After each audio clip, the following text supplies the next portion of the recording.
देश में पेट्रोल और डीजल की कीमतों में एक बार फिर बढ़ोतरी की गई और दिल्ली में पेट्रोल 87 पैसे महंगा होकर 99.51 प्रति रुपये लीटर पहुंच गया और डीजल 91 पैसे प्रति लीटर महंगा हो गया और इसके बाद दाम 92.49 पर पहुंच गए।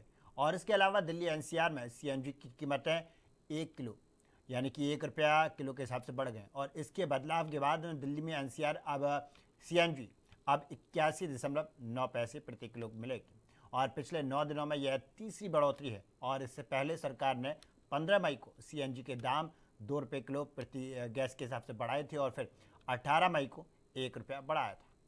और अगर बात करें पाकिस्तान सरकार ने पेट्रोल की कीमतों में 6 पाकिस्तानी रुपये और हाई स्पीड डीजल के दाम में 6.80 पैसे पाकिस्तानी रुपये की कटौती की है, यानी कि पाकिस्तान ने कटौती की है। और इसके बाद पाकिस्तान में 1 लीटर पेट्रोल की कीमत 403.78 पैसे यानी कि पाकिस्तानी रुपये और डीजल की कीमत 402.78 पाकिस्तानी रुपये की प्रति लीटर मिल रहा है।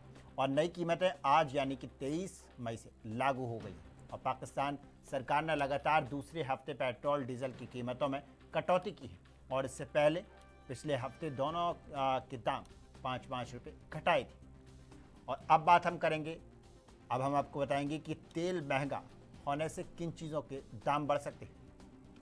और माल ढाने वाला एक वाहन यानी कि ट्रक टेम्पो का किराया बढ़ जाएगा और जिससे दूसरे राज्यों से आने वाली सब्जियां और फल राशन महंगे हो जाएंगे। और दूसरा, खेती की लागत और ट्रैक्टर और पंपिंग सेट चलाने के लिए किसानों को ज़्यादा खर्च करना होगा और जिससे अनाज की लागत बढ़ेगी। और तीसरा असर है बस ऑटो का किराया यानी कि सार्वजनिक परिवहन और स्कूल बसों के किराए भी इजाफा देखने को मिल सकता है।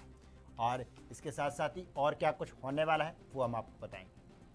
आखिर में पेट्रोल डीजल की कीमतों में क्यों बढ़ोतरी हुई है, ये बहुत बड़ा सवाल है और ये सवाल लाजमी भी है। और इस बढ़ोतरी की मुख्य वजह अंतर्राष्ट्रीय बाजार में कच्चे तेल की कीमतों में उतार चढ़ाव थी और ईरान अमेरिका की जंग शुरू होने से पहले क्रूड ऑयल के दाम $70 थे जो अब बढ़कर $100 प्रति बैरल के पार पहुंच गए। और क्रूड की कीमतें बढ़ने से तेल कंपनियां दबाव में थीं और इसीलिए कंपनियों ने घाटे की भरपाई के लिए यह कदम उठाया। और अगर कच्चे तेल की कीमतों में लंबे समय तक तेजी बनी रहती है तो पेट्रोल डीजल की कीमतें और बढ़ सकती हैं, यानी कि पेट्रोल डीजल की जो कीमत है अभी स्तर तौर पर आप समझ नहीं सकते कि स्तर है, ये बढ़ भी सकती हैं। और अब बात बेस प्राइस की, बेस प्राइस से 4 गुना तक कैसे बढ़ जाती है कीमत ये सवाल भी लाजमी है कि आखिर बेस प्राइस यानी कि जिससे हम माल खरीदते हैं वो अपनी चीज़ की कीमत रखता है, उसे बेस प्राइस कहा जाता है। उस बेस प्राइस से 4 गुना कैसे बढ़ जाती है वो बड़ा सवाल है। अंतर्राष्ट्रीय बाजार में कच्चे तेल की कीमतें और डॉलर के मुकाबले रुपए की स्थिरता के आधार पर देश में ईंधन के दाम तय किए जाते हैं और सरकारी तेल कंपनियां डेली प्राइस रिवीजन यानी कि डायनेमिक प्राइसिंग सिस्टम के तहत हर रोज़ सुबह 6 बजे एक नए रेट अपडेट करती है, यानी कि रोज़ सुबह 6 बजे रेट अपडेट होते हैं। और उपभोक्ता तक पहुंचने से पहले तेल की कीमतों में कई तरह के टैक्स और खर्च जुड़ते हैं, जिससे हम आसान भाषा में आपको समझा सकते हैं कि कैसे कैसे होता है और कैसे ये रेट बढ़ते हैं।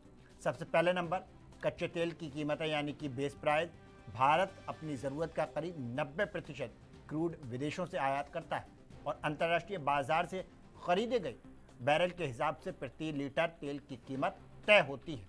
और नंबर दूसरा, रिफाइनरी और कंपनियों का खर्च और कच्चे तेल को देश की रिफाइनरियों में साफ करके पेट्रोल डीजल बनाया जाता है और इसमें रिफाइनिंग लागत और कंपनियों का मार्जिन शामिल होता है।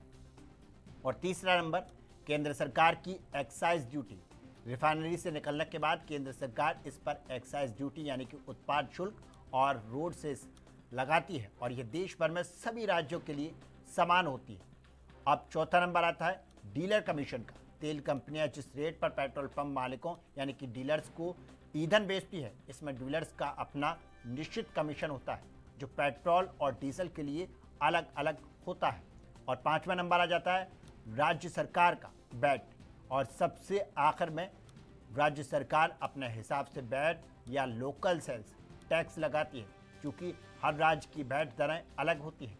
इसीलिए दिल्ली, मुंबई, कोलकाता, चेन्नई जैसे अलग अलग शहरों में ईंधन की कीमतें भी अलग अलग हो जाती हैं। तो ये था किस तरह से तेल के दाम हैं और लगते हैं। अब बात देश में पेट्रोल और डीजल की कीमतें मार्च 2024 से स्थिर बनी हुई थी, यानी कि मार्च 2024 से अब तक स्थिर बनी थी, अब आके ये बढ़ी हैं। और लोकसभा चुनाव 2024 से ठीक पहले सरकार ने कीमतों में 2 रुपये प्रति लीटर की कटौती कर जनता को राहत दी थी। हालांकि तकनीकी रूप से भारत में ईंधन की कीमतें विनियमित और कंपनियां अंतर्राष्ट्रीय क्रूड की 15 दिनों की औसतन कीमत के आधार पर हर दिन रेट बदल सकती है, लेकिन राजनीतिक संवेदनशीलता के कारण इन्हें लंबे समय तक नहीं बदला गया, यानी कि राजनीतिक तौर पे ने काफ़ी लंबे टाइम तक इन्हें बदला नहीं गया।